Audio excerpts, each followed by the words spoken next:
What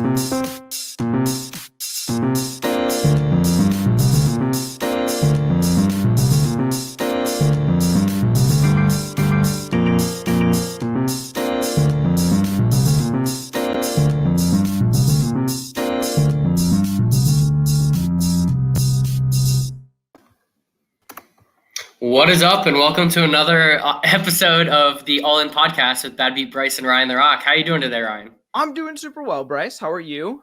I'm doing pretty good. Had a pretty solid tournament run yesterday that I'm happy about. But yeah, other than that, not too much going on. Still excited for the Florida trip. But yeah, what about you? You were fulfilling that. I've seen a lot of poker players on Instagram who will gram themselves sitting at a cash game table with a Poker Bros table up. And were you that guy last night? Yeah, honestly, the action was starting to get a little slow, and I really I've never done that before. But I was like, you know what? I'm just gonna hop in the nightly and then just casually final table it.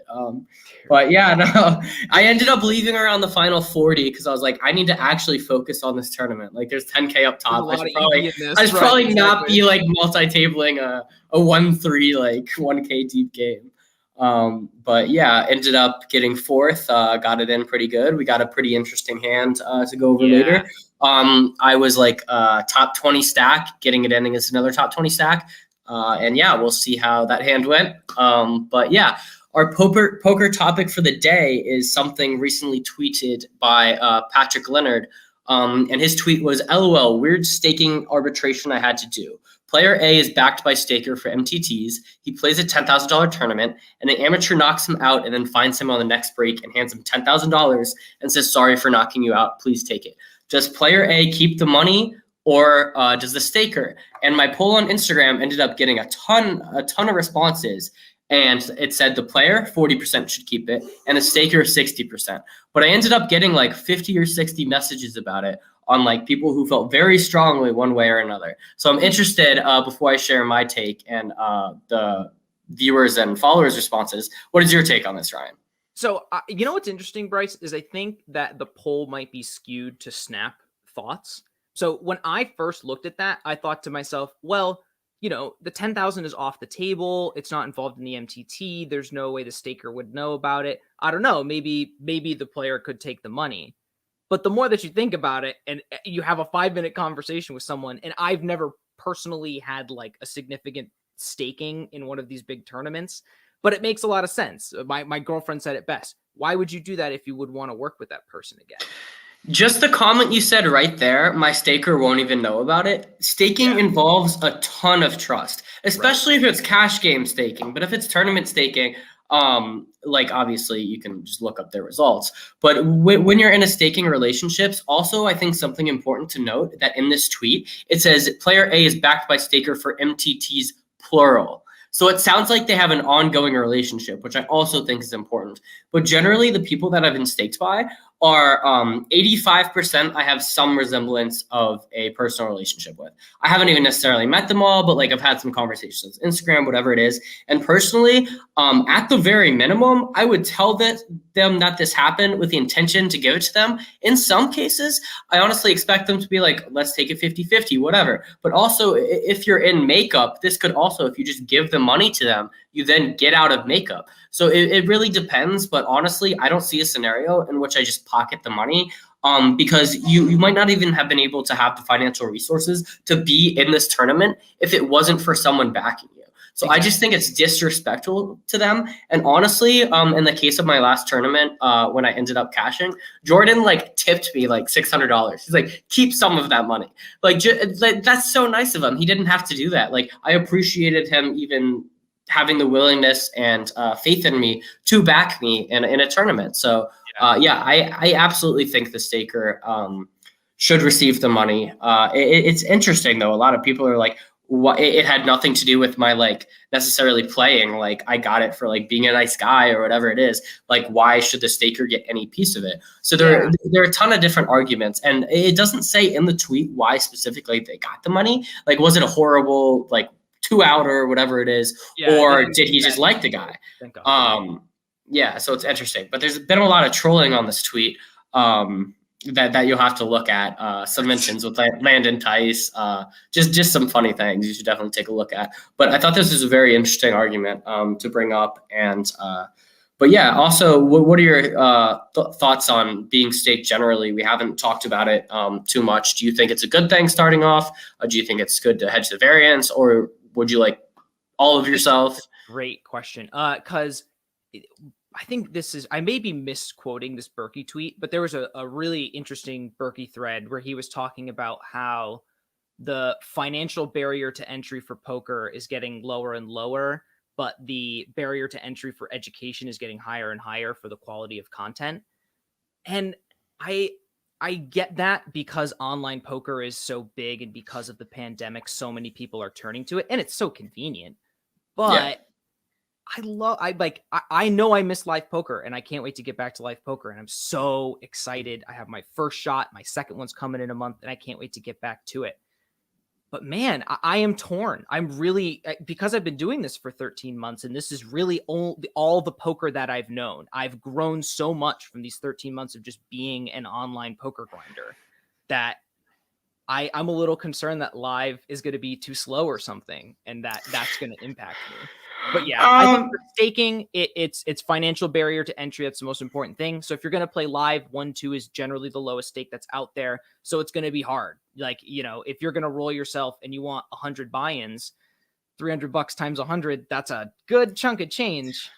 I mean, 100 buy-ins is really the rule of thumb is like at minimum 30. I mean, if you're gonna try to go pro or something, obviously you might want more than that. But 100, like if you want to go play 1-2, every single person, like if you're a recreational player who also can replenish their role with, say, a day job, you don't even need 30 buy-ins per se. But if you're setting aside for a year X amount of money and you don't plan on replenishing that, obviously that should be higher than someone, because a lot of people's bankrolls, they're just like, they don't really have a set percentage, set amount of money. Like most people our age, as I'm sure you know, do not budget in any sort. Just don't even bother to track any of it, right? Oh, that is it's insane. I think there's such a lack of financial education, and in the school system, instead of some of the like things we take, we should learn more about business, more about taxes, more about mortgages, insurance, all that stuff. Always underrate the fact that the both of us have such a crazy background in financial services, and that we're so young, but like all of our career has been spent in retirement planning, so that's all we really thought about on a professional level. But most 20-somethings aren't thinking about what's in their 401k. Yeah, really absolutely. Important. Don't blow all your money on poker. It's not a get-rich-quick scheme. I'm sure Johnnie will attest to that in a minute. Yeah, one of his recent episodes talked about how difficult it was in going through periods of being broke or not having much money. So definitely make sure to check that out. We will get into that in a second. But without further ado, do you want to go ahead and introduce our guest too? Yes. We just spoil a little bit. Absolutely. Yeah. So this week, the All In Poker podcast is proud to present one of the most recognizable names in the poker content creation world. If the name Johnnie Vibes doesn't ring a bell, let me tell you why it should. This cash game grinder has been a poker professional for well over a decade. Also has over $100,000 in live tournament winnings, in addition to his 45,000 subscribers on his YouTube channel and tens of thousands of followers on his social media accounts. And still, he has time to make a podcast of his own called Embrace the Grind. And he co-founded a sports card valuation site called Daily Card Index, due to launch in about 2 weeks. Without further ado, let's welcome Johnnie Moreno, aka Johnnie Vibes, to the podcast. What's up, guys? How we doing? Wow, you did some research there.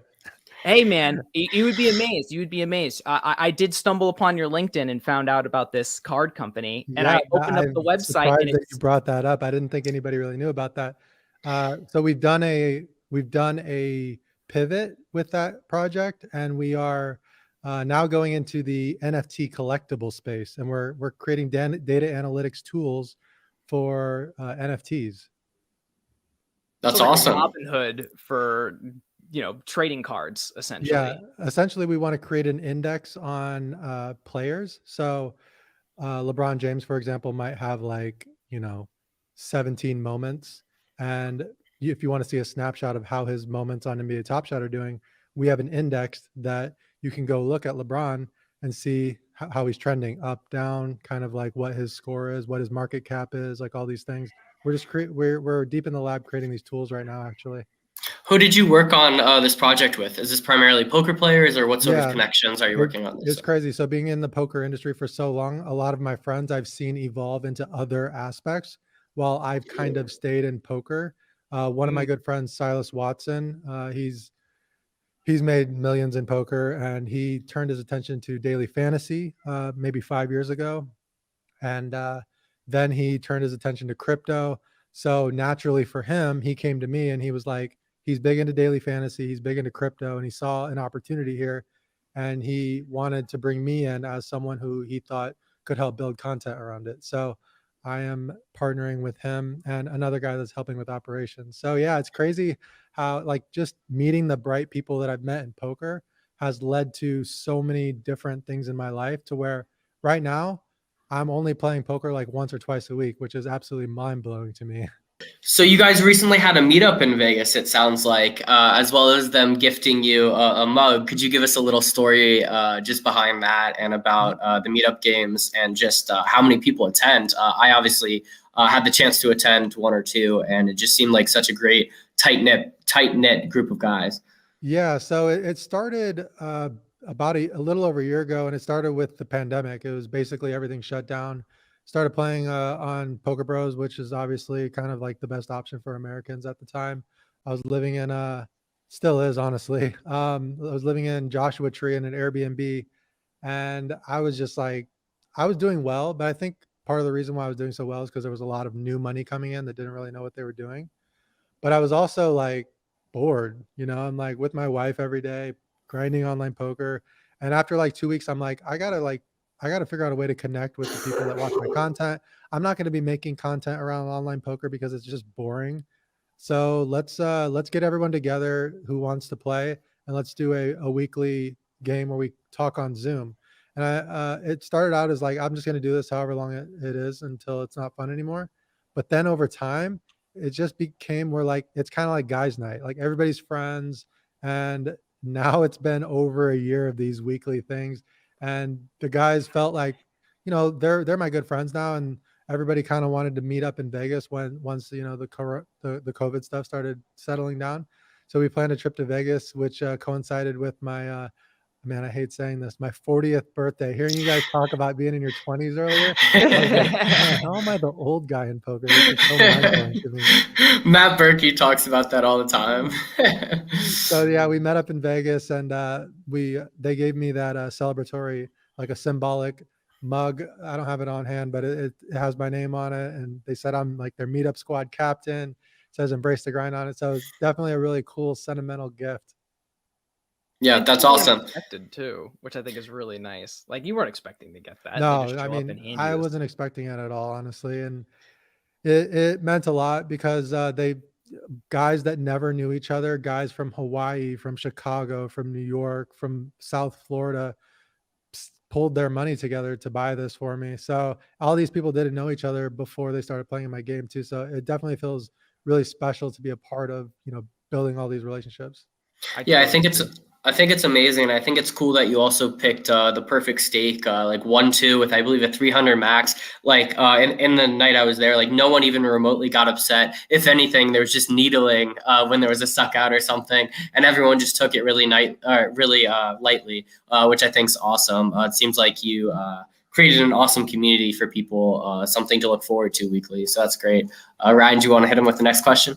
Yeah, so speaking of our friend Matt Berkey, Poker Out Loud from Solve for Why is, for me, one of the most revolutionary poker content concepts that I've seen to date.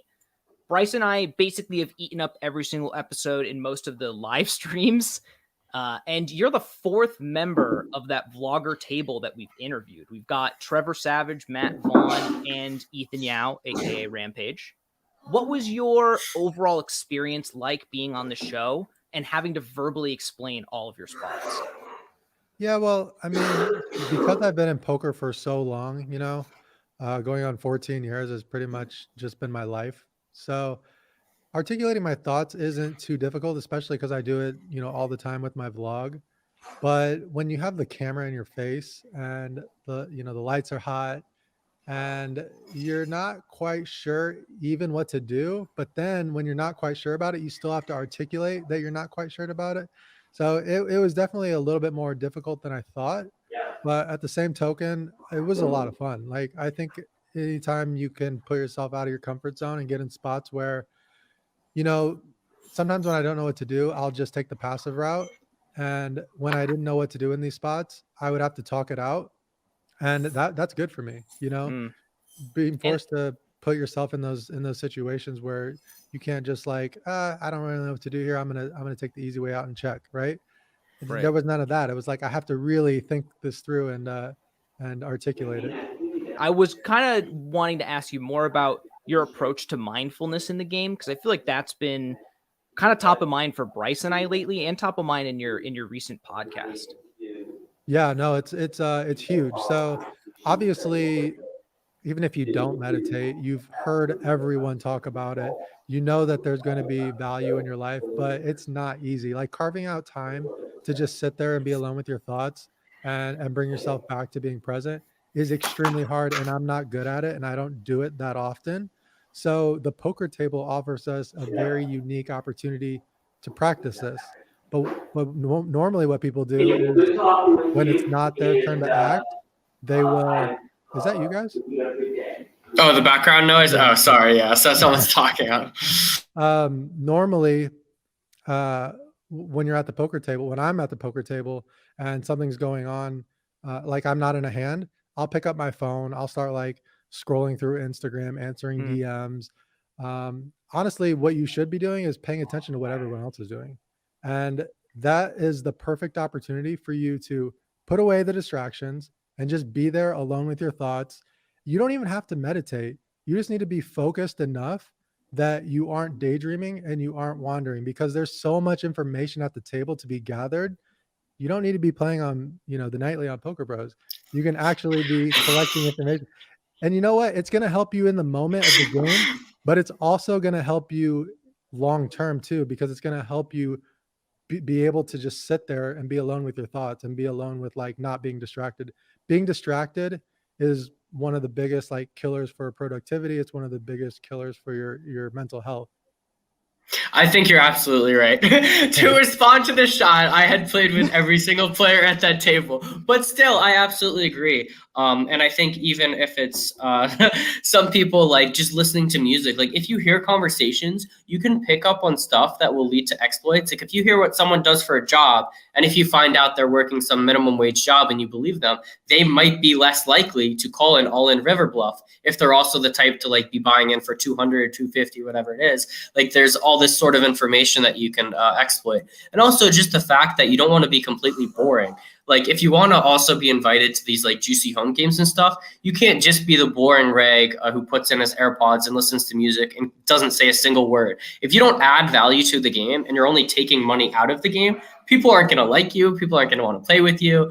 And you're just not adding much. And you're probably not having as good of a time as if you're just drinking a whiskey with a nice gentleman who bought it for you and having a good time. So I absolutely agree with everything you just said. Yeah, 100%. Like that's been one of the biggest evolutions of the game from when I first started playing, because 10 years ago we could walk into our local casino and we could play high stakes and nobody could lock us out of the game.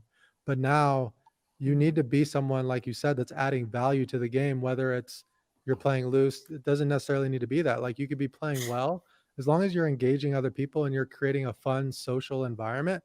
That's really what matters. Because at the end of the day, like people want to play with other players that they want to be around. So even if there's a good player at the table, if they're fun to be around, like I'm way more likely to let them into a home game than if not. Home games are big now where they didn't used to be big before.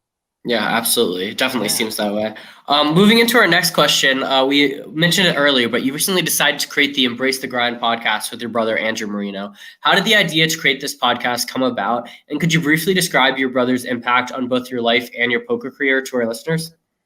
Yeah. So basically, once I slowed down and I was forced to slow down and, be in quarantine and really just like do other things besides poker, because for a long time my life was just kind of an autopilot where like I was making content about poker, playing poker. I mean, I've only been making content about poker for the last 3 years, but before that, just playing poker. Last 3 years, playing poker and making content. But then once I had the opportunity to slow down, I started really taking interest in a lot of other things. And a lot of these other things that I was taking interest in, I wanted to talk about them, like on my YouTube channel. But if the moment that I start talking about crypto on Johnny Vibes, or the moment I start talking about real estate, everyone tells me to shut up and show me the hands, you know? Yeah. So I was like, I'm not gonna upset my audience because they're here to see poker hands, and that's fine. I'm just gonna create another channel from scratch. And if people want to watch it, they can watch it. But I'm gonna talk about things that I want to talk about on this channel. And I'm gonna talk about them with my brother, who's like one of my best friends, who I don't get to sit down with terribly often. So I'm like, I'm gonna force myself to hang out with my brother once a week, talk about things that we want to talk about that are fun for us to talk about. And if people want to listen, they can listen, you know. And so far so good. We've built almost 2,000 subscribers in the first month or so here, which feels good that people are actually interested in hearing what I have to say outside of poker. And Yeah, it's super quality in that content as well. I think that's been like a huge evolution in your content over time, and something that differentiates you from the rest of the content creation world out there. I mean, it's interesting because like when I started out creating content, I obviously wasn't like amazing at it. I was terrible at talking to the camera. No one ever is. My camera equipment, you know, wasn't good. My microphone was like terrible. But with anything, like once you become obsessed with something, when you become obsessed with poker, yes, you were bad at it at first, but because you obsessed about it, you were so interested in making the tiny improvements day to day. So my content went from horrible echo, me not being able to speak to a camera, you know, horrible camera quality, bad framing, to it's like slowly I'd pick up like, oh, the composition is, I can improve that there. And then the evolution is 3 years later, and now I have a little bit better equipment. I know how to frame my subjects better. I know how to, you know, capture audio in the best way that I know how. And it all just comes together in like a better product. And it was because I obsessed over making content. I wanted to make the best content the same way that I obsessed about getting good at poker, which is one of the same reasons why I probably haven't advanced as much in my last couple of years of poker, and I've stayed stagnant, is because I've focused my obsessions on a little bit other parts of life and just more of like kind of maintain the poker thing. And speaking of that, what do you see as the future of your poker content creation? Because while you are branching out, you're still making really great vlogs. So what's the plan there? Yeah, thanks, man. So here's the thing is that I love poker, you know, like, and it's great because now I'm playing poker in a way where I'm not like burned out as much. Like I actually like feel like fun. It's fun going back to the tables. It feels like it was like, you know, 10 years ago a little bit, because now I get to like, you know, before it was like, you know how it turns into a grind when you're going in every single day. So poker is always going to be one of the loves of my life that I will always, I will always kind of cultivate that avenue. And like nobody wants to get worse at poker. So I'm still going to like do the things, you know, keep up with the game on some level. Am I ever going to be one of the best in the world? No. Am I ever going to be consistently playing the highest stakes? No, because I'm not willing to do what it takes to do that. You know, you guys sitting here in your 20s, maybe you guys are willing to do that. But for me personally, where I've been in my career and where I'm at now, poker to me is like something that I want to cultivate and maintain as something that I've always loved. But now I'm starting to, you know, obsess about other things in my life. So that kind of answers my next question. Basically, what the future looks like for you in poker. So the last time we spoke, it seemed as though you'd been very busy and only playing once or twice a week. From a man who put 30 days of poker in a row challenge, this must feel like nothing.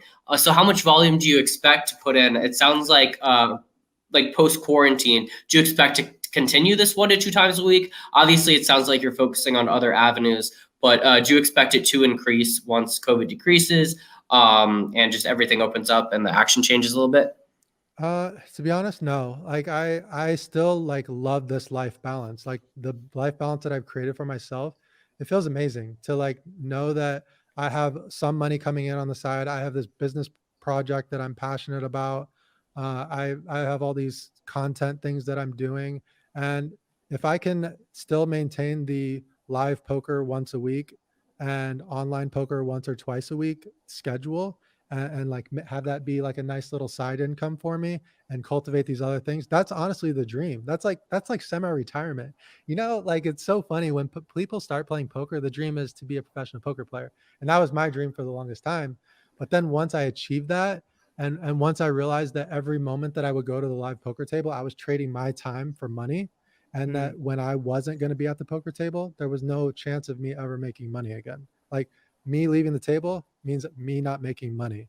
Me not playing online poker means me not making money. So I've evolved to the point of where now I want to be a semi-professional poker player, where like now when I leave the poker table and I go to bed, like there's a possibility I could wake up with more money in my bank account than the day before, you know. So the evolution for me was dream to be a professional poker player. And then once I achieved that, now I shifted dream to be a semi-professional poker player. No, I think that's awesome. And what you mentioned just in terms of work-life balance, I think I have honestly struggled with a little bit, like playing the 6, 7 days a week, 10 hours a day type of grind. And I haven't been working out enough. My diet hasn't been as good as it should be. I mean, obviously everyone's social life has been affected. But I think a lot of poker players just get so obsessed with it that they neglect so many other areas of your life. And it sounds like you're thriving in all of them. That's your path though. And I think that like the reason why you are having success in poker is because you're in that obsession phase. And if you're ever going to be successful at poker, you have to be in that phase at one point or another. And it sounds like you have been in that phase.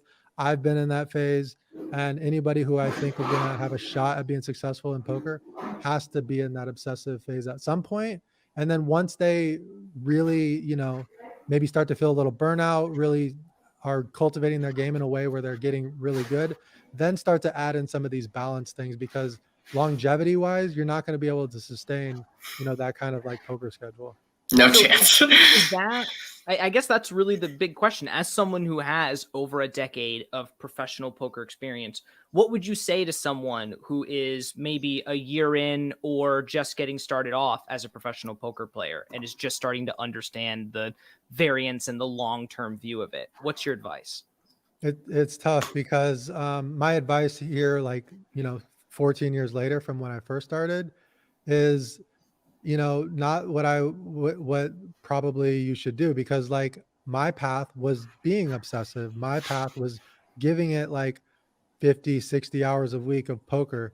Now for me, like I want to sit here and say, have balance in your life and like, you know, take time away from the table. But that's just not how it was for me. And like, so my advice is, don't listen to advice and be obsessive about what you want. If you want to be a poker player, obsess about it. Live, eat, drink poker. And if you want to get better quicker, you need to be able to be online poker. If you can't beat the current landscape of, you know, the apps that everyone has in the United States, then there's something seriously wrong with your game, because right now you should definitely be able to beat these games. And it's a cop out to say that I can't beat online, or I like online isn't fun for me. Like, but online is rigged, Johnny. So how can you beat it?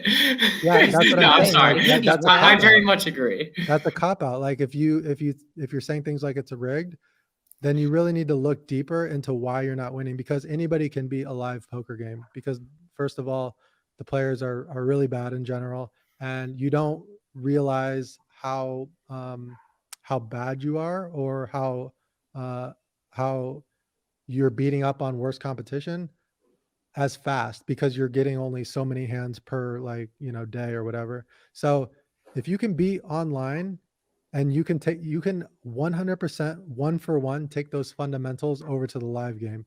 It's one of the things that is irritating to me when they're like, online is a different game. Yes, it's a different game, but the strategies and the fundamentals that you use to win in that online game, one for one, translate over to the live poker game. So work on your live online game, take it over to the online game, and crush is my advice. That may be the most comforting statement that anyone has said to me in my entire poker career. Because I'm a little nervous about, you know, in a month being able to go back and be able to play these games. And I've been able to talk to people who are my age, who are playing a similar stake at the places I'm going to play. And they're like, you know, your ABC poker will be profitable here.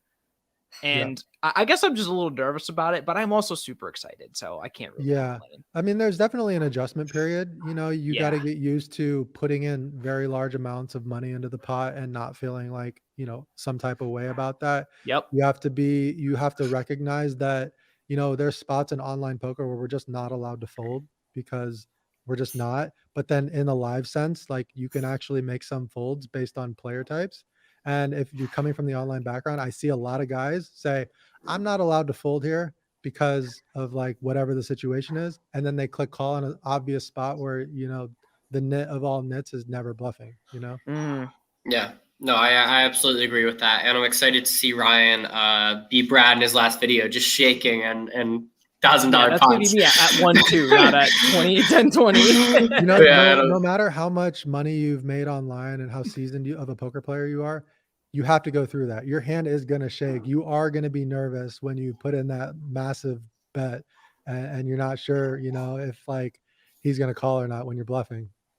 A guy yesterday said my vein was popping, and he's like, "Oh, you must have had a massive hand. You looked excited." I was just completely bluffing with a blocker, and I was like, "Oh, nice read, man." And he's like, "Yeah, like I was a fighter, like so I know this kind of stuff." I was like, love that. It's interesting Sick.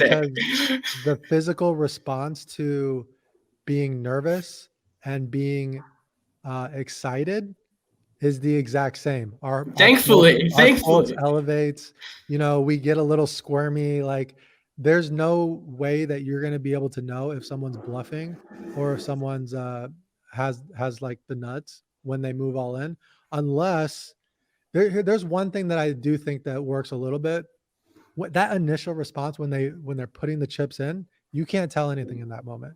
But if you wait a solid 45 seconds and look at them, if their heart rate continues to increase, like if it's getting worse the longer it goes on, that can be a tell that they're bluffing.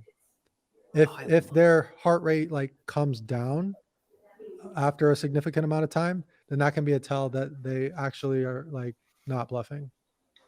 Yeah, I agree. Well said. We haven't talked about live tells at all in like we have not. You haven't really played live we haven't in talked about live forever. tells in a year. God. Yeah, I don't even think there's not. I don't give much credence to live tells, but I will say that there is something to be said about the elevated heart rate and the duration of how long their heart rate is elevated. Yeah, Right. Absolutely.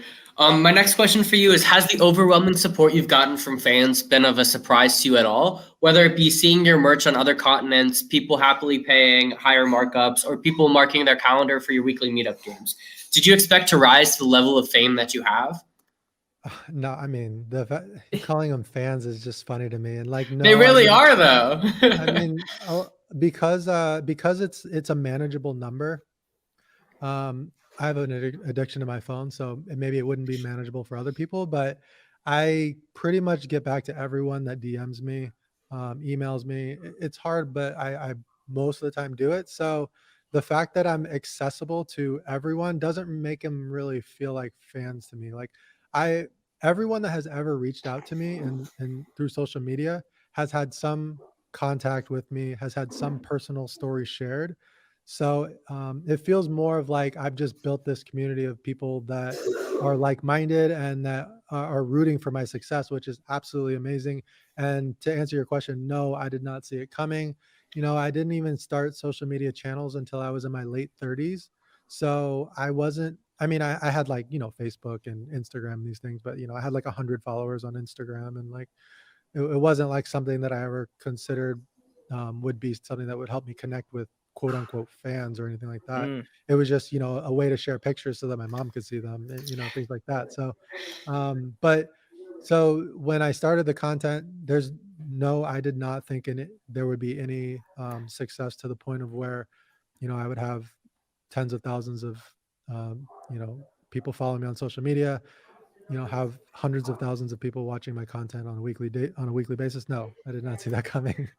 Fair enough. Thank you so much for coming onto our podcast today. We absolutely loved having you. It was such a treat. Cannot wait to, I have attended a meetup game with you there, but I did not get to play with you. So hopefully get to meet you. I'm coming to Texas. Yes. Are you coming? I think end of this month. Yeah, April 25th and 26th, I believe I'll be in Round Rock at the Lodge. So Unfortunately, I'll be in Florida those dates, but we will make it work at some I'm point. gonna come back actually. I'm coming back in May Okay. 10th and 11th. I'm gonna go to San Antonio. So I'll meet you there. Perfect. Sounds like a plan. But thank you again, Johnny. Loved having you. And can't wait to see the future of your channel and everything else. I appreciate you guys. Thank you so much. Thank you. Thanks, Take care. Johnny. Thank you so much for coming onto our podcast today. We absolutely loved having you. It was such a treat. Cannot wait to. I have attended a meetup game with you there, but I did not get to play with you. So hopefully get to meet you. I'm coming to Texas. Yes. Are you coming? I think end of this month. Yeah, April 25th and 26th, I believe I'll be in Round Rock at the Lodge. So Unfortunately, I'll be in Florida those dates, but we will make it work at some point. I'm gonna come back actually. I'm coming back in May Okay. 10th and 11th. I'm gonna go to San Antonio. So I'll meet you there. Perfect. Sounds like a plan. But thank you again, Johnny. Loved having you. And can't wait to see the future of your channel and everything else. I appreciate you guys. Thank you so much. Thank you. Thanks, Take Johnny. care.